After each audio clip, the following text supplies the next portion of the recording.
দলের সিদ্ধান্ত অমান্য করে সন্ত্রাস ও চাঁদাবাজি করার ব্যক্তিদের জন্য কঠিন সময় অপেক্ষা করছে বলে মন্তব্য করেছেন পাবনা ২ আসনের সাবেক সংসদ সদস্য অ্যাডভোকেট AKM সেলিম রেজা হাবিব। শনিবার বিকেলে সুজানগরের দুলাই ইউনিয়ন বিএনপি আয়োজিত গণমিছিলে তিনি বলেন, সামনে জাতীয় নির্বাচন, তাই ভেদাভেদ ভুলে ঐক্যবদ্ধ হয়ে ধানের শীষের বিজয়ের জন্য সবাইকে কাজ করতে হবে।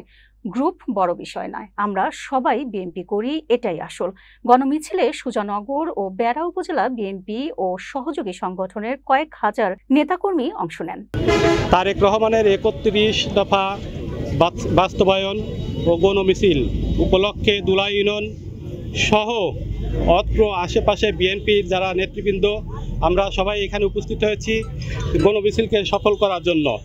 নমিনেশন কনফার্ম করেছেন জনাব AKM সেলিম রেজা হাবিব ভাইয়ের জন্য। এরই ধারাবাহিকতায় আমরা প্রত্যেক ইউনিয়নে আমরা একটা গণমিছিল হচ্ছে। এই পাবনা ২-এর জনগণ, সাধারণ জনগণ আসলে আমি মনে করি আমাদের যেটা দেখা যে আসলে সেলিম সাহেবের কাছেই নিরাপদ স্থান মনে করে।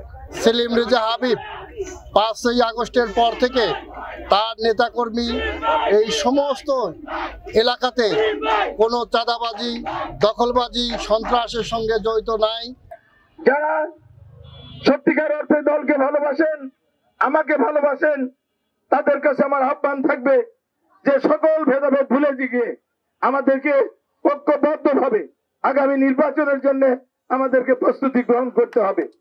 যে বা যারা বিভেদ সৃষ্টি করবে তাদের সাথে আমাদের দলের এবং আমার কোনো সম্পর্ক থাকবে না, সে আমার যত ঘনিষ্ঠ লোকই হোক।